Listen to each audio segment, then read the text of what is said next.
नमस्कार दोस्तों, आप सभी का स्वागत है आपके अपने YouTube channel Ravi Shetty IQ GK पर। आज मैं आपके लिए सभी एग्जाम के लिए सबसे ज़्यादा इंपॉर्टेंट साइंस के टॉप 20 क्वेश्चन इस वीडियो में लेकर आया हूँ। मैंने आपके लिए सभी क्वेश्चन सेलेक्टेड लिए हैं, अच्छे लेवल के लिए हैं, वही क्वेश्चन लिए हैं जो क्वेश्चन आपके एग्जाम के लिए इंपॉर्टेंट रह सकते हैं। तो चलिए शुरू करते हैं पहले क्वेश्चन से।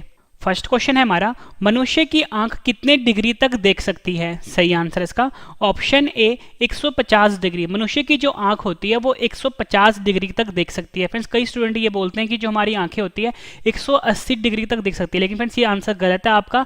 एग्जाम में अगर आपसे क्वेश्चन पूछा जाए कि मनुष्य की आंख कितनी डिग्री तक देख सकती है, आपका आंसर 150 डिग्री होगा। ठीक है फ्रेंड्स, मैं आपको थोड़ा समझाता हूँ कि हमारी आंख 150 डिग्री तक कैसे देख सकती है। फ्रेंड्स, सपोज करो ये हमारा फेस है, ठीक है, ये हमारा फेस है। फ्रेंड्स, यहाँ पे हमारी आंखें होती हैं, ठीक है, दो आंखें होती हैं। फ्रेंड्स, ये जो इस तरह से लेके यहाँ तक जो एरिया कवर करता है ना, वो 150 डिग्री कवर करता है।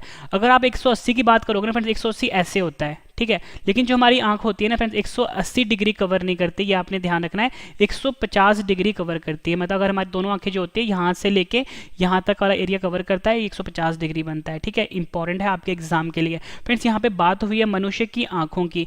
आपसे एग्जाम में क्वेश्चन पूछा जाता है कि जो हमारी आंख होती है, ठीक है फ्रेंड्स, हमारी आंख कुछ इस तरह की होती है।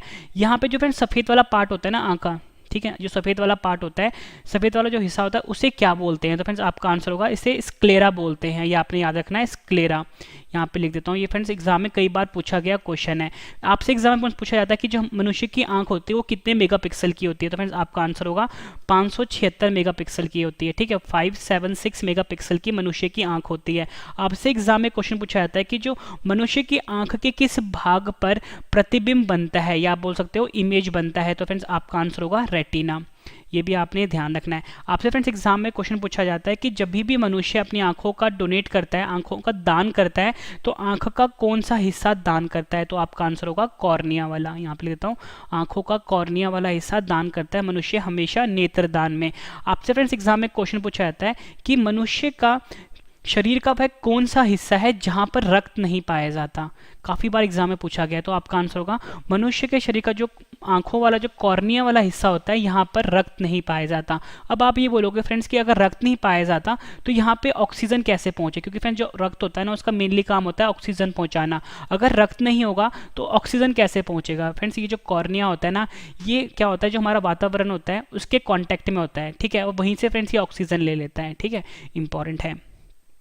अगला क्वेश्चन कर लेते हैं, बंदर में कितने गुणसूत्र या आप बोल सकते हो क्रोमोसोम पाए जाते हैं? सही आंसर इसका ऑप्शन सी 42। बंदर में कुल मिला के 42 गुणसूत्र पाए जाते हैं। इंपॉर्टेंट क्वेश्चन है आपके एग्जाम के लिए। फ्रेंड्स, अगर आपसे एग्जाम में ये पूछा जाए कि इंसानों में यानी मनुष्य में कितने गुणसूत्र या बोल सकते हो क्रोमोसोम पाए जाते हैं, तो आपका आंसर होगा 46 क्रोमोसोम, या बोल सकते हो 46 गुणसूत्र मनुष्य में पाया जाता है। फ्रेंड्स, गुणसूत्र को हम इंग्लिश में क्रोमोसोम बोलते हैं, लेकिन आपको ये दोनों शब्द याद करने हैं कि गुणसूत्र को हम क्रोमोसोम बोलते हैं, क्योंकि कभी कभी आपको एग्जाम में पता कैसे पूछेंगे, अगर आप हिंदी मीडियम के हो, कि बंदर में कितने क्रोमोसोम पाए जाते हैं, तब आपका आंसर 42 होगा। क्योंकि आपको अगर क्रोमोसोम का मतलब पता हो, गुणसूत्र होता है, तभी आप ये क्वेश्चन कर पाओगे। ठीक है, इसलिए आपको गुणसूत्र का मतलब क्रोमोसोम होता है ये पता होना चाहिए।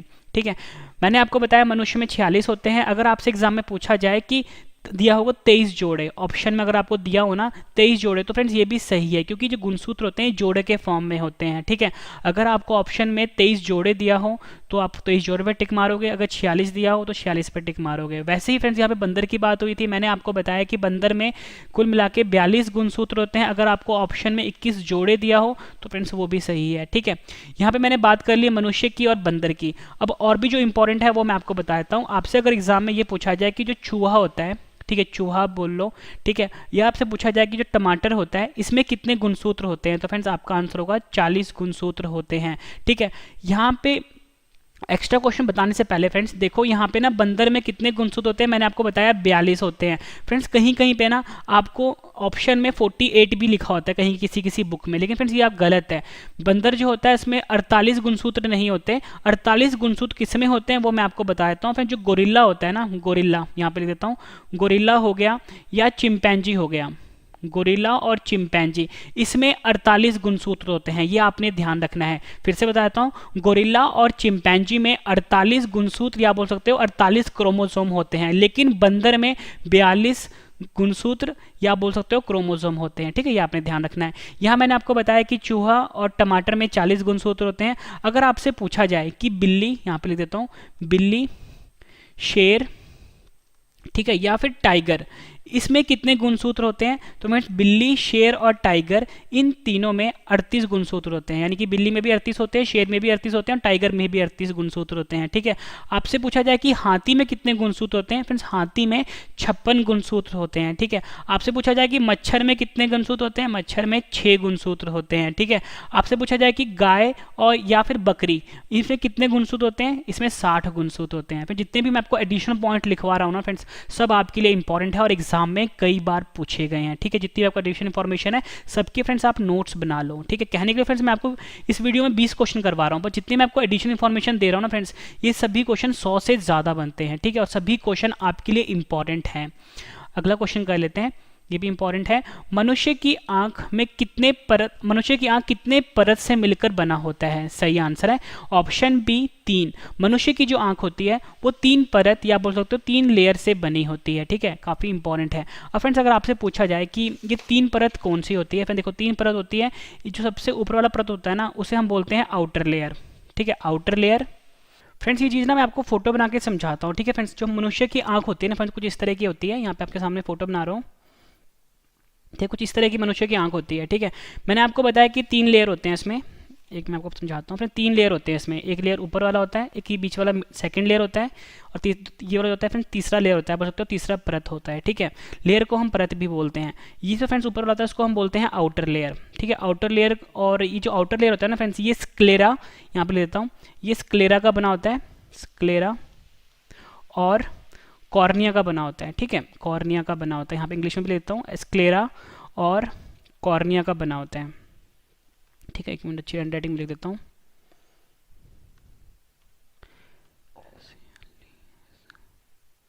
स्क्लेरा एंड कॉर्निया, ठीक है। ये था आउटर लेयर। बीच में आता है फ्रेंड्स सेकंड लेयर, ठीक है। ये सेकंड लेयर जो होता है ना फ्रेंड्स, इसे कहते हैं क्रोइड, यहाँ पे लेता हूँ, इसे कहते हैं हम क्रोइड। और इस क्रोइड में ना फ्रेंड्स खून पाया जाता है, ठीक है, खून पाया जाता है और ऑक्सीजन पाया जाता है, ठीक है। फिर तीसरा लेयर होता है, उसको कहते हैं हम रेटिना, ठीक है, या बोल सकते हो हिंदी में बोलते हैं इसको दृष्टि पटल, ठीक है। 3 लेयर होता है, ठीक है। फ्रेंड्स मैंने आपको बताया कि जो हमारी आंख होती है ना फ्रेंड्स, देखो आंख वाले जो सफ़ेद वाला पार्ट होता है यहाँ पे, उसको हम स्क्लेरा बोलते हैं, और फ्रेंड्स उसके बीच में ही होता है फ्रेंड्स एक जो मैंने आपको बताया कॉर्निया होता है, ठीक है, ये भी आपने ध्यान रखना है। अगला क्वेश्चन कर लेते हैं। और फ्रेंड्स जितने भी मैंने आपको आई से रिलेटेड यानी आंखों से रिलेटेड एक्स्ट्रा क्वेश्चन बताए हैं वो सब आपके लिए इंपॉर्टेंट है। नेक्स्ट क्वेश्चन है हमारा, रेडार की खोज किस वैज्ञानिक ने करी थी। मोस्ट इंपॉर्टेंट क्वेश्चन है आपके एग्जाम के लिए, तो सही आंसर है ऑप्शन डी, उपयुक्त तीनों। फ्रेंड्स मैंने यहाँ पे 3 साइंटिस्ट के नाम लिखे हैं, तीनों साइंटिस्ट के नाम आपने याद रखने हैं। यहाँ पे फ्रेंड्स एक आंसर है हेनरिच हर्ट्ज। ये फ्रेंड्स अगर आप विकीपीडिया पे सर्च मारोगे तो विकीपीडिया या गूगल बताता है हेनरिच हर्ट्ज जो है इन्होंने रेडार की खोज करी थी। एसएससी के एग्जाम में क्वेश्चन पूछा गया था कि रेडार की खोज किस वैज्ञानिक ने करी थी, वहाँ पे आंसर दिया गया था रॉबर्ट वाटसन वाट। और फ्रेंड्स रेलवे एग्जाम में ये क्वेश्चन पूछा गया था तो वहाँ पे आंसर दिया गया था लियो सी योंग। ये तीनों नाम आपने याद रखने हैं फ्रेंड्स, तीनों नाम इसलिए याद रखने हैं क्योंकि फ्रेंड्स ये जो रेडार है, रेडार के अलग अलग टाइप्स आते हैं, तो फ्रेंड्स यहाँ पे ना टाइप्स मेंशन नहीं किया होता एग्जाम में, ठीक है, तो इसलिए आपको तीनों नाम याद रखने हैं। अगर आपसे एग्जाम में पूछा जाए कि रेडार की खोज किसने करी थी तो तीनों में से आपने टिक मारने हैं। रॉबर्ट वाटसन वाट भी सही आंसर है, हेनरिच हर्ट्ज भी सही है और लियो सी योंग भी सही है। फ्रेंड्स यहाँ पे मैंने रेडार लिखा है, ठीक है, रेडार कुछ हम इस तरह से लिखते हैं, इसका फुल फॉर्म होता है रेडियो डिटेक्शन एंड रेंजिंग। यहाँ पे मैं आपके लिख देता हूँ radio detection and ranging. Radio detection and ranging जो है ये रेडार का फुल फॉर्म होता है। और फ्रेंड्स मैं आपको समझाता हूँ कि जो रेडार होता है ये होता क्या है, इसका काम क्या होता है। रेडार जो होता है ना, इसका बेसिकली काम क्या होता है, ये रेडियो तरंगों का प्रयोग करके जो वस्तुएं होता है, मतलब जो दूर स्थित जो भी चीज़ें होती हैं उनका पता लगाता है। जैसे कि इस तरह का एंटीना होता है कि यहाँ पे समझाता हूँ। बेसिकली काम जो होता है, ये एयरफोर्स और जो आर्मी होती है ना वो सेफ्टी यानी सुरक्षा के लिए इस्तेमाल करती है। कुछ इस तरह का एंटीना होता है यहाँ पे, यहाँ से फ्रेंड्स रेडियो वेव जो होती है यानी रेडियो तरंगी होती है वो बाहर निकलती है, और जो भी एरोप्लेन होता है ना फ्रेंड्स, अगर किसी भी कंट्री में एंटर हो रहा है तो ये उसका पता लगा लेती है, ठीक है, रेडार जो होता है। तो काफ़ी ज़्यादा इंपॉर्टेंट है। और मैंने फुल फॉर्म बताया, रेडियो डिटेक्शन एंड रेंजिंग्स का फुल फॉर्म होता है रेडियो तरंगों का इसमें प्रयोग होता है। और 3 साइंटिस्ट के नाम बताए हैं, तीनों साइंटिस्ट का नाम आप याद कर लो। फ्रेंड्स मैं आपको बता दूं, इस वीडियो में मोस्ट इंपॉर्टेंट 20 क्वेश्चन करवाऊंगा। जब 20 क्वेश्चन कंप्लीट हो जाएंगे एक बार सभी क्वेश्चन रिवीजन भी करवाने वाला हूं, ताकि फ्रेंड्स आपको सभी के सभी क्वेश्चन इसी वीडियो में अच्छे से समझ में आ जाएं और याद भी हो जाएं। फ्रेंड्स जब मैं आपको ये 20 क्वेश्चन करवा दूंगा, रिवीजन भी करवा दूंगा, उसके बाद फ्रेंड्स मैंने आपके लिए 10 क्वेश्चन का ऑनलाइन टेस्ट भी रखा है। मैं आपको इतनी शॉर्ट ही देता हूं कि फ्रेंड्स पूरा वीडियो देखने के बाद एक एक क्वेश्चन आपको इसी वीडियो में याद होने वाले हैं। अगला क्वेश्चन है हमारा, विद्युत धारा जिसे कि हम इलेक्ट्रिक करंट भी बोलते हैं की इकाई क्या होती है? सही आंसर इसका ऑप्शन सी, एम्पेयर। एम्पेयर जो होता है ये विद्युत धारा या बोल सकते हो इलेक्ट्रिक करंट की इकाई होती है। मोस्ट इंपॉर्टेंट क्वेश्चन है आपके एग्जाम के लिए। फ्रेंड्स यहाँ पे ना इकाई वाले क्वेश्चन आए हैं, कुछ और भी इंपॉर्टेंट क्वेश्चन आपके एग्जाम के लिए बनते हैं, वो मैं आपको बता देता हूँ। अगर आपसे एग्जाम में पूछा जाए कि लंबाई की इकाई क्या होती है, तो फ्रेंड्स आपका आंसर होगा मीटर जो होता है ये लंबाई की इकाई होती है। आपसे पूछा जाए कि समय की एसआई इकाई क्या होती है, तो समय की इकाई होती है सेकेंड, ठीक है, ये भी आपने याद रखना है। आपसे पूछा जाए कि जो द्रव्यमान होता है, द्रव्यमान को हम इंग्लिश में मास भी बोलते हैं, इसकी इकाई क्या होती है, तो इसकी इकाई होती है किलोग्राम, ये आपने ध्यान रखना है। अगर आपसे पूछा जाए कि ताप की एसआई इकाई क्या होती है, ताप की एसआई इकाई होती है केल्विन, ठीक है, केल्विन जो है ताप की एसआई इकाई होती है। वैसे फ्रेंड जो ताप होता है ना, सेल्सियस भी इसकी इकाई होती है, फ़ारेनहाइट भी इसकी इकाई होती है, लेकिन अगर आपसे पूछा जाए कि एसआई वाली इकाई कौन सी होती है, तो आपका आंसर केल्विन होगा, ठीक है। उसके फ्रेंड्स आपसे पूछा जाता है कि पदार्थ का परिमाण, ठीक है, पदार्थ, यहाँ पे लिख देता हूँ, पदार्थ का परिमाण, इसका इकाई क्या होता है, तो इसका इकाई होता है मोल, ठीक है, यहाँ पे देता हूँ परिमाण, इसका इकाई होता है मोल। पदार्थ का परिमाण को हम अमाउंट ऑफ सब्सटेंस भी बोलते हैं, ठीक है, और इसकी इकाई होती है मोल। आपसे पूछा जाता है कि ज्योति तीव्रता की इकाई क्या होती है, तो आपका आंसर होगा कैंडेला। ये क्वेश्चन भी आपके एग्जाम के लिए इंपॉर्टेंट है। अगला क्वेश्चन कर लेते हैं, न्यूटन के किस नियम को गैलीलियो का नियम भी कहते हैं? काफी इंपॉर्टेंट है ये। सही आंसर है ऑप्शन ए, न्यूटन के गति का प्रथम नियम। न्यूटन के गति का प्रथम नियम जो होता है इसे गैलीलियो का नियम भी कहते हैं। फ्रेंड्स इसे जड़त्व का नियम भी कहते हैं। पिछली वीडियो में मैंने आपको करवाया था कि जो जड़त्व का नियम होता है वो न्यूटन के किस नियम को कहते हैं, तब आपका आंसर मैंने बताया था कि न्यूटन की गति का जो प्रथम नियम होता है उसे जड़त्व का नियम भी कहते हैं, ठीक है, और गैलीलियो का नियम भी कहते हैं। दोनों क्वेश्चन एग्जाम में पूछे गए हैं, इंपॉर्टेंट है। और फ्रेंड्स मैं आपको बताता हूँ कि जो न्यूटन है ना, इसकी गति के 3 नियम हैं, ठीक है, 3 नियम है इसके। तो मैं जो मैं यहाँ पे ना प्रथम नियम की बात हुई है वो मैं आपको समझा देता हूँ कि क्या होता है।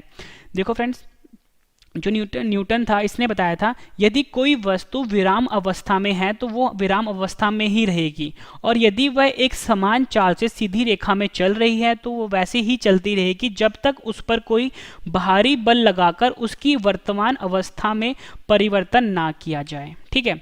ये कहा था न्यूटन की गति के प्रथम नियम ने। कुछ एग्जाम्पल देता हूं मैं आपको। फ्रेंड्स आप कोई भी पुरानी कंबल जो होता है, पुराना कंबल हो गया आपका या दरी हो गया, जब उसको फ्रेंड्स आप उस पर जोर से डंडा मारते हो कंबल या दरी के ऊपर, उसमें से फ्रेंड्स काफ़ी ज़्यादा डस्ट पार्टिकल्स निकलते हैं, ठीक है। जब तक कंबल वो पड़ा हुआ था, जैसे रखा हुआ था, तो उस पर कोई हरकत नहीं हो रही थी। जैसे इस पर आपने बाहरी बल लगाया, इस पर डंडा मारा या दरी पे बड़ा डंडा मारा, तो उसमें से धूल निकलने या फिर उसमें डस्ट पार्टिकल निकलने शुरू हो गए। ये न्यूटन का गति का प्रथम नियम का एग्जाम्पल है। एक एग्जाम्पल मैं आपको और देता हूँ। फ्रेंड्स देखो, कभी भी अगर आप मोटरसाइकिल पे या गाड़ी में बैठे हो, गाड़ी जैसी स्टार्ट होती है तो आपको क्या है ना फ्रेंड्स, पीछे को झटका लगता है, पीछे को है ना, झटका लगता है ना, पीछे को झटका लगता है जब भी गाड़ी स्टार्ट होती है, मोटरसाइकिल स्टार्ट होती है। तो वो भी न्यूटन का जो गति का पहला नियम है वो उसके पीछे एक प्रिंसिपल होता है, ठीक है।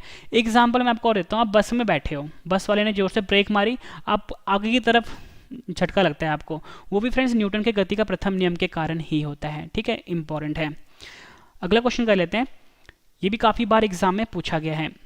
सोलर सेल किस ऊर्जा को किस ऊर्जा में परिवर्तित करता है? मोस्ट इंपॉर्टेंट क्वेश्चन आपके एग्जाम के लिए। आंसर है इसका ऑप्शन सी, सौर ऊर्जा को विद्युत ऊर्जा में। फिर से बता देता हूँ, जो सोलर सेल होता है ये सौर ऊर्जा को विद्युत ऊर्जा में कन्वर्ट करता है, यानी कि सोलर एनर्जी को, यहाँ पे लिख देता हूँ, सोलर एनर्जी को ही हम सौर ऊर्जा बोलते हैं। सौर ऊर्जा को विद्युत ऊर्जा में कन्वर्ट करता है, यानी कि सोलर एनर्जी को इलेक्ट्रिक एनर्जी में कन्वर्ट करता है, ठीक है। ये तो मैंने आपको बता दिया कि सोलर सेल जो होता है ये सौर ऊर्जा को विद्युत ऊर्जा में कन्वर्ट करता है। अब मैं आपको बताता हूँ कि फ्रेंड्स ये सोलर सेल होता क्या है। फ्रेंड्स आपने ना घरों के ऊपर, ठीक है, घरों के ऊपर देखा होगा कुछ इस तरह का एक पैनल लगा होता है, ठीक ठीक है, पैनल लगा होता है और इसका जो रंग होता है ना थोड़ा काले रंग का होता है फ्रेंड्स। ये जो होता है ना इससे हम सोलर पैनल कहते हैं। इसमें क्या होता है फ्रेंड्स, ये जो सन जो हमारा सूरज होता है यानी सूर्य होता है या बोल सकते हो सन जो होता है, यहाँ से फ्रेंड्स ये ना सौर ऊर्जा लेता है या बोल सकते हो सोलर एनर्जी लेता है। ये किस फॉर्म में लेता है, ये फोटोन की फॉर्म में लेता है। फोटोन को हम लिखते हैं एच म्यू से, ठीक है। इतना आपको समझना नहीं है, ठीक है, काफ़ी हाई लेवल का हो गया। बस आपको इतना समझना है कि ये सूरज से इसने क्या किया, सौर ऊर्जा लिया और इस सौर ऊर्जा को ये बदल देता है विद्युत ऊर्जा में, ठीक है। काफ़ी इंपॉर्टेंट क्वेश्चन है आपके एग्जाम के लिए। नेक्स्ट क्वेश्चन कर लेते हैं, इलेक्ट्रॉन की खोज किस वैज्ञानिक ने करी थी। फ्रेंड्स इस क्वेश्चन को आप ध्यान से समझना जो मैं आपको इसमें समझाने वाला हूँ, ठीक है। तो सही आंसर है इसका option C, J Thomson. J Thomson जो वैज्ञानिक हैं इन्होंने इलेक्ट्रॉन की खोज करी थी, ठीक है। फ्रेंड्स यहाँ पे बात हुई है इलेक्ट्रॉन की। इलेक्ट्रॉन जो होता है ना इसके बारे में आपको मैं समझा देता हूँ। इलेक्ट्रॉन के ऊपर नेगेटिव चार्ज होता है, ठीक है। आपको मैं थोड़ा डिटेल में समझाता हूँ। फिर देखो जो परमाणु होता है ना, परमाणु के अंदर तीन चीज़ें होती हैं, एक होता है इलेक्ट्रॉन, एक होता है प्रोटॉन और एक होता है न्यूट्रॉन, ठीक है। ये किसकी बात हुई है, एटम की बात हुई है या बोल सकते हो परमाणु की बात हुई है। परमाणु के अंदर तीन चीज़ें होती है, ध्यान से समझना, इलेक्ट्रॉन, प्रोटॉन, न्यूट्रॉन। अगर आपसे पूछा जाए कि नाभिक, नाभिक को हम न्यूक्लियस बोलते हैं, यहाँ पर लिख देता हूँ न्यूक्लियस बोलते हैं, इसके अंदर क्या चीज़ें पाई जाती हैं। तो फ्रेंड्स आपने ध्यान रखना है कि नाभिक के अंदर प्रोटॉन, ठीक है, प्रोटॉन और न्यूट्रॉन पाया जाता है, ठीक है। यहाँ पे लेता हूँ प्रोटॉन और न्यूट्रॉन पाया जाता है नाभिक के अंदर या बोल सकते हो न्यूक्लियस जो होता है, ठीक है, न्यूक्लियस जो होता है इसके अंदर फ्रेंड्स इलेक्ट्रॉन नहीं पाया जाता, ये आपने ध्यान रखना है। नाभिक के अंदर सिर्फ प्रोटॉन और न्यूट्रॉन पाए जाते हैं, इलेक्ट्रॉन नहीं पाया जाता। लेकिन जो एटम होता है यानी जो परमाणु होता है इसके अंदर प्रोटॉन भी होता है, इलेक्ट्रॉन भी होता है, न्यूट्रॉन भी होता है, मतलब तीन चीज़ें होती हैं और यहाँ पे दो चीज़ें होती हैं। यहाँ पे बात हुई है फ्रेंड्स इलेक्ट्रॉन की। इलेक्ट्रॉन तो मैंने आपको बताया नेगेटिव चार्ज होता है। अगर आपसे बात होगी प्रोटॉन की, यहाँ पे देता हूँ, प्रोटॉन के अंदर प्रोटॉन पर प्लस चार्ज होता है, इलेक्ट्रॉन पे नेगेटिव होता है यानी माइनस का, यहाँ पे लिख देता हूँ, ठीक है। अगर आपसे पूछा जाए कि न्यूट्रॉन पे कौन सा चार्ज होता है, न्यूट्रॉन के ऊपर फ्रेंड्स कोई भी चार्ज नहीं होता, ध्यान रखना है, न्यूट्रॉन के ऊपर कोई भी चार्ज नहीं होता। यहाँ पे बात हुई थी इलेक्ट्रॉन की। आपसे पूछा जाता है कि इलेक्ट्रॉन का द्रव्यमान कितना होता है, यानी कि इलेक्ट्रॉन का मास कितना होता है। तो फ्रेंड्स यहाँ पे लेता हूँ 9.1 इंटू 10⁻³ किलोग्राम। इलेक्ट्रॉन का द्रव्यमान या बोल सकते हो इलेक्ट्रॉन का मास होता है 9.1 इंटू 10⁻³ किलोग्राम में लिखा है, ठीक है। अगर आपसे पूछा जाए कि इलेक्ट्रॉन पर कितना चार्ज होता है या बोल सकते हो इलेक्ट्रॉन पर कितना आवेश होता है, चार्ज को हिंदी में हम आवेश बोलते हैं, ठीक है। तो इलेक्ट्रॉन पर फ्रेंड जो आवेश होता है ना वो होता है माइनस, क्योंकि इलेक्ट्रॉन की बात हो रही है, मैंने यहाँ पे बताया कि इलेक्ट्रॉन पे माइनस होता है, यहाँ पे लिखा है मैंने माइनस 1.6 इंटू 10⁻⁻19 कूलम्ब, ठीक है। कूलम्ब को हम सी से लिखते हैं, सी से लिखते हैं हम कूलम्ब को, यानी फ्रेंड जो चार्ज होता है ना, जो आवेश होता है ना उसको हम कूलम्ब से लिखते हैं। तो ये सी का मतलब क्या हुआ, कूलम्ब। ये भी ध्यान रखना, एग्जाम में पूछा जाता है कि जो आवेश होता है उसकी इकाई क्या होती है, आवेश की इकाई कूलम्ब होती है, ठीक है। ये तो बात होगी फ्रेंड्स इलेक्ट्रॉन की। इलेक्ट्रॉन की खोज किसने करी थी, जे थॉमसन की। इतने क्वेश्चन बनते हैं इलेक्ट्रॉन में जो मैंने आपको बताया अभी। अब हम बात करते हैं फ्रेंड्स प्रोटॉन की। प्रोटॉन पे मैंने आपको बताया प्लस का चार्ज होता है या बोल सकते हो पॉजिटिव चार्ज होता है प्रोटॉन के ऊपर। अब हम बात करते हैं प्रोटॉन की। तो मैंने आपको फ्रेंड्स आपसे एग्जाम में क्वेश्चन पूछा था कि जो प्रोटॉन होता है इसकी खोज किसने करी थी। ध्यान रखना है फ्रेंड्स, प्रोटॉन की खोज जो करी थी वो रदरफोर्ड ने करी थी। मैंने पिछली वीडियो में आपको गोल्डस्टीन का नाम लिखा था, लेकिन फ्रेंड्स गोल्डस्टीन का नाम मैंने आपको इसलिए लिखाया था ना क्योंकि जो गोल्डस्टीन था, कभी कभी एग्जाम में ना क्वेश्चन में प्रोटॉन की खोज किसने करी थी गोल्डस्टीन भी दे देते हैं, क्योंकि जो गोल्डस्टीन है इसने ये बताया था कि प्लस जो होता है ना प्रोटॉन जो होता है इसके वजह प्लस का जो बताया था ना वो गोल्डस्टीन ने बताया था, लेकिन इसे कम्प्लीटली एक्सप्लेन नहीं कर पाया था। लेकिन जो रदरफोर्ड है इसने कम्प्लीटली एक्सप्लेन कर दिया था। फिर से समझाता हूँ फ्रेंड्स, ये देखो, ये जो गोल्डस्टीन था ना, इस गोल्डस्टीन ने रदरफोर्ड से पहले जो टेस्ट ट्यूब होता है जिसमें टेस्ट कर रहा था वो, उसने उसमें पॉजिटिव चार्ज रेस के बारे में बताया था, ठीक है। पॉजिटिव चार्ज रेस के बारे में सबसे पहले गोल्डस्टीन ने बताया था, लेकिन इसको जो प्रूव किया था ना वो रदरफोर्ड ने किया था, ठीक है। प्रूव रदरफोर्ड ने किया था। इसलिए फ्रेंड जो 100% क्रेडिट जाता है वो रदरफोर्ड को जाता है, लेकिन आपको दोनों नाम याद रखने, एग्जाम में दोनों बार अलग अलग पूछे गए हैं, ठीक है।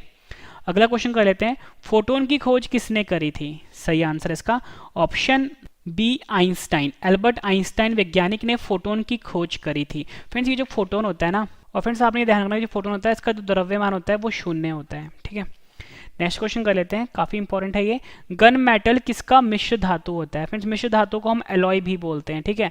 आपसे पूछा गया कि जो गन मेटल होता है वो किसका एलॉय होता है या बोल सकते हो किसका मिश्र धातु होता है? तो सही आंसर इसका ऑप्शन डी है, उपयुक्त सभी। यानी जो गन मेटल होता है ये कॉपर का, जिंक का और टिन का मिश्र धातु होता है या बोल सकते हो एलॉय होता है। एलॉय का फुल फॉर्म होता है alloy is an homogeneous mixture of metal, यहाँ पे लेता हूँ मेटल एंड नॉन मेटल, ठीक है। मेटल को हम धातु भी बोलते हैं, मतलब फ्रेंड्स एक तरह का मिक्सचर होता है मेटल का और नॉन मेटल का, ठीक है। नॉन मेटल का मेटल को हम धातु बोलते हैं और इसको हम अधातु बोलते हैं, नॉन मेटल को, ठीक है। और मैंने यहाँ पे एक वर्ड यूज़ किया है होमोजीनियस, ठीक है। अब फ्रेंड्स यहाँ पे ना बात हुई है कॉपर की। कॉपर का जो फ्रेंड्स सिंबल होता है वो आपने ध्यान रखना है Cu होता है, ठीक है, Cu होता है। जिंक का सिंबल जो होता है Zn होता है। टिन का सिंबल जो होता है Sn होता है, ठीक है। और ये तीनों जो है गन मेटल का मिश्र धातु होता है, बोलते गन मेटल का एलॉय होता है। कॉपर को हिंदी में हम तांबा बोलते हैं, जिंक को हिंदी में हम जस्ता भी बोलते हैं, लेकिन इतना आपको बस आपको कॉपर याद रखना है, कॉपर जिंक टिन का ये मिश्र धातु होता है, ठीक है। बात हुई है कॉपर की। कॉपर का सिंबल Cu होता है और कॉपर का जो फ्रेंड्स एटॉमिक नंबर यानी परमाणु क्रमांक जो होता है वो होता है 29, ठीक है, ये आपने याद रखना है। बात हुई है जिंक की। जिंक का सिंबल Zn होता है और इसका एटॉमिक नंबर होता है 30 यानी 30। बात हुई यहाँ पे टिन की। टिन का सिंबल मैंने आपको Sn बताया, इसका परमाणु क्रमांक होता है 50, ठीक है। अब तो फ्रेंड्स मैंने आपको ये कॉपर जिंक टिन के बारे में बता दिया। बात हुई थी गन मेटल की। गन मेटल कॉपर जिंक और टिन का मिश्र धातु होता है। पूछा जाएगा कि कॉपर कितने प्रतिशत होता है? कॉपर होता है इसमें 90%, ठीक है। पूछा जाएगा कि जिंक कितने प्रतिशत होता है? 2%। और टिन कितने प्रतिशत होता है? 8%, ठीक है फ्रेंड्स। ये इसका कंपोजिशन हो गया गन मेटल का, यानी गन मेटल में कॉपर 90% होता है, जिंक 2% होता है, टिन जो होता है 8% होता है। मोस्ट इंपॉर्टेंट क्वेश्चन है। जितनी भी फ्रेंड्स एडिशनल इन्फॉर्मेशन दिया ना सब आपके लिए इंपॉर्टेंट है, और इसके बाद जो आपको रिवीजन करवाने वाला हूँ वो आपके लिए काफी ज्यादा इंपॉर्टेंट है। अगला क्वेश्चन है, किस रंग में प्रकाश संश्लेषण सबसे अधिक होता है? सही आंसर इसका ऑप्शन ए लाल रंग। लाल रंग में जो प्रकाश संश्लेषण होता है सबसे अधिक होता है। फ्रेंड्स ये जो प्रकाश संश्लेषण है इसे हम फोटोसिंथेसिस भी बोलते हैं, ठीक है, फोटोसिंथेसिस भी बोलते हैं। फ्रेंड्स ये एक तरह की प्रक्रिया है, ठीक है, एक तरह की। पहले आपको इंग्लिश में फुल फॉर्म बताता हूँ। Photosynthesis is a process by which plants makes food in the presence of sunlight. Hindi में फुल फॉर्म बताता हूँ। प्रकाश संश्लेषण एक प्रक्रिया होता है जिसमें कि फ्रेंड्स जितने भी पेड़ पौधे होते हैं ना ये अपना खाना बनाते हैं सूर्य की मौजूदगी में, ठीक है। इसी प्रोसेस को हम बोलते हैं प्रकाश संश्लेषण या बोल सकते हो फोटोसिंथेसिस। लाल रंग में सबसे ज्यादा होता है, ठीक है फ्रेंड्स। आप सभी को पता है कि जो सूर्य की जो लाइटें होती हैं व्हाइट लाइट होती है, बेसिकली इसमें 7 रंग होते हैं, VIBGYOR, ये 7 रंग होते हैं। विवग्योर कहते हैं। वी का मतलब होता है वायलेट, आई का मतलब इंडिगो, बी का मतलब ब्लू, जी का मतलब ग्रीन, वाई का मतलब येलो, ओ का मतलब ऑरेंज, आर का मतलब रेड। मैंने आपको बताया रेड यानी लाल रंग में प्रकाश संश्लेषण सबसे अधिक होता है। फ्रेंड्स ये जो प्रकाश संश्लेषण है इसका एक रिएक्शन होता है वो मैं आपको बता देता हूँ, काफी इंपॉर्टेंट है, यहाँ पे लिख देता हूँ। रिएक्शन कुछ इस तरह का होता है, 3CO2 plus 12 molecule of water, ठीक है। अब मैं आपको बताता हूँ फ्रेंड्स, लोग बोलते हैं कि पेड़ पौधे लगाने चाहिए, ठीक है, पेड़ पौधे लगाने चाहिए। क्यों लगाने चाहिए? कि फिर देखो पेड़ पौधों ने खाना बनाने के लिए, मतलब इस जो प्रकाश संश्लेषण प्रोसेस है इसमें क्या लिया? कार्बन डाइऑक्साइड लिया, यानी जो हमारे वातावरण में कार्बन डाइऑक्साइड है उसे खींच रहा है। कौन खींच रहा है? पेड़ खींच रहा है। फिर इसने क्या किया? वाटर के साथ मिलकर, ठीक है, ये प्रक्रिया स्टार्ट हुई प्रकाश संश्लेषण किसकी मौजूदगी में? सूर्य की मौजूदगी में, यानी कि सनलाइट की मौजूदगी में। फिर प्रोडक्ट क्या मिला? C6H12O6 प्लस 6O2 और साथ में वाटर। तो फ्रेंड्स आप यहाँ पे ध्यान देना कि जो कार्बन डाइऑक्साइड था किस में बदल गया? ऑक्सीजन में बदल गया। इसलिए कि फ्रेंड्स जो पेड़ जो होते हैं ना वो कार्बन डाइऑक्साइड लेते हैं और ऑक्सीजन को छोड़ते हैं। तो इस रिएक्शन में आपको मैंने प्रूफ भी करवा दिया, ठीक है। अगला क्वेश्चन कर लेते हैं, पौधों में पाया जाने वाला हार्मोन ऑक्सिन्स की खोज किसने करी थी? इंपॉर्टेंट क्वेश्चन है, एग्जाम में पूछा गया है। तो सही आंसर इसका ऑप्शन सी चार्ल्स डार्विन, ठीक है। वैसे एग्जाम में आपको डार्विन दिया होगा लेकिन पूरा नाम इनका चार्ल्स डार्विन है। तो आपको याद रखना है कि जो चार्ल्स डार्विन है या बोल सकते हैं डार्विन है, इन्होंने पौधों में पाया जाने वाला हार्मोन ऑक्सिन्स की खोज करी थी। अगला क्वेश्चन कर लेते हैं, इंपॉर्टेंट है ये, मनुष्य के लार में कौन सा एंजाइम पाया जाता है? सही आंसर इसका ऑप्शन डी उपयुक्त तीनों। अब आप ये बोलोगे यार मनुष्य के लार में तो हमने मेनली एक ही एंजाइम पढ़ा था, उसे हम बोलते हैं टॉयलिन, ठीक है। इंग्लिश वाले बोलते हैं उसे हम एमाइलेज बोलते हैं। लेकिन फ्रेंड्स आपने ये ध्यान रखना है, टॉयलिन जो होता है, जो आप पढ़ते आ रहे थे अब तक, बिल्कुल सही पढ़ते आ रहे थे, लेकिन अब आपको सभी को पता है कि जो एग्जाम का लेवल बढ़ता जा रहा है, ठीक है, तो अब टीचर क्या चालाकी करेगा आपसे, टॉयलिन को ही ना फ्रेंड्स हम एमाइलेज बोलते हैं, ठीक है, और टॉयलिन को एमाइलेज भी बोलते हैं और पटियालिन भी बोलते हैं, ठीक है, पटियालिन, ये तीनों नाम जो है, तीनों चीज़ें एक ही हैं। टॉयलिन को हम एमाइलेज भी बोलते हैं और पटियालिन भी बोलते हैं। तो आपको तीनों नाम याद रखना है कि मनुष्य के लार में पाने जाने वाला एंजाइम है टॉयलिन, या बोल सकते हो एमाइलेज, या बोल सकते हो पटियालिन। मोस्ट इंपॉर्टेंट क्वेश्चन है आपके एग्जाम के लिए फ्रेंड्स। के बाद जो आपको रिवीजन करवाऊंगा वो तो काफ़ी इंपॉर्टेंट है और मैं आपको बिल्कुल नॉन स्टॉप पढ़ा रहा हूँ, एक सेकंड भी आपका वेस्ट किए बिना। फ्रेंड्स कहने के लिए 20 क्वेश्चन थे, जितनी इन्फॉर्मेशन दी है 100 से ज़्यादा क्वेश्चन बनते हैं, बिल्कुल कम टाइम में पढ़ाया मैंने आपको। दांतों के अध्ययन को क्या कहा जाता है? सही आंसर इसका ऑप्शन ए ओडोंटोलॉजी। ओडोंटोलॉजी जो होता है ये दांतों के अध्ययन को कहा जाता है। आपसे पूछा जाता है कि मनुष्य में कितने प्रकार के दांत होते हैं? 4 प्रकार के दांत होते हैं, ठीक है फ्रेंड। देखो ये तो मैंने आपको समझा दिया कि दांतों के अध्ययन को ओडोंटोलॉजी कहा जाता है, और बाकी ऑप्शंस को भी पढ़ लेते हैं। यहाँ पे फ्रेंड्स एंथोलॉजी आया था। एंथोलॉजी जो होता है फ्रेंड्स ये फूलों के अध्ययन को कहा जाता है, फूलों के अध्ययन को एंथोलॉजी कहा जाता है। यहाँ पे एस्ट्रोनॉमी आया था। एस्ट्रोनॉमी में हम खगोलीय पिंड जो होते हैं इसका अध्ययन करते हैं। यहाँ पे ऑरोलॉजी आया था, काफ़ी इंपॉर्टेंट है, इसमें हम माउंटेन्स या बोल सकते हैं पर्वतों का अध्ययन करते हैं, ठीक है, ये भी इंपॉर्टेंट है। अगला क्वेश्चन कर लेते हैं। मानव शरीर में संक्रमण को रोकने में मदद करने वाला विटामिन कौन सा है? काफी इंपॉर्टेंट क्वेश्चन है आपके एग्जाम के लिए। सही आंसर है option A vitamin A. Vitamin A जो है ये मानव शरीर में संक्रमण को रोकने में मदद करने वाला विटामिन है, ठीक है। ये तो मैंने आपको बता दिया कि मानव शरीर में संक्रमण को रोकने वाला विटामिन ए मदद करता है। आपसे पूछा जाता है कि जो विटामिन ए है इसका वैज्ञानिक नाम क्या है? फ्रेंड्स वैज्ञानिक नाम है इसका रेटिनोल, ठीक है, ये आपने ध्यान रखना है, रेटिनोल वैज्ञानिक नाम है विटामिन ए का। आपसे पूछा जाता है कि जो रतौंधी बीमारी होती है वो किस विटामिन की कमी के कारण होता है? रतौंधी बीमारी विटामिन ए की कमी के कारण ही होता है, ठीक है। ये क्वेश्चन भी इंपॉर्टेंट है, एग्जाम में पूछा गया है। अगला क्वेश्चन है हमारा, टेटनस बीमारी मनुष्य के किस अंग को प्रभावित करता है? सही आंसर है ऑप्शन सी तंत्रिका तंत्र। तंत्रिका तंत्र को टेटनस बीमारी जो होता है ये प्रभावित करता है। फ्रेंड्स ये जो तंत्रिका तंत्र है इसे हम नर्वस सिस्टम भी बोलते हैं, ठीक है, नर्वस सिस्टम भी बोलते हैं तंत्रिका तंत्र को, और इसे टेटनस बीमारी जो होता है ये प्रभावित करता है। आपसे पूछा जाता है एग्जाम में क्वेश्चन, ठीक है। टेटनस बीमारी को हम लॉकजा बीमारी भी कहते हैं, ठीक है, लॉकजा बीमारी भी कहते हैं टेटनस को, ये भी आपने ध्यान रखना है, ठीक है। अब फ्रेंड्स हम बात करते हैं। फ्रेंड्स मैं आपको बता दूं कि मेरा एक और चैनल है करंट अफेयर का, बहुत ही एक्सपर्ट लेवल का करंट अफेयर पढ़ाया जाता है और पूरा पीडीएफ भी दिया जाता है, बिल्कुल एक्सप्लेन वाला पीडीएफ।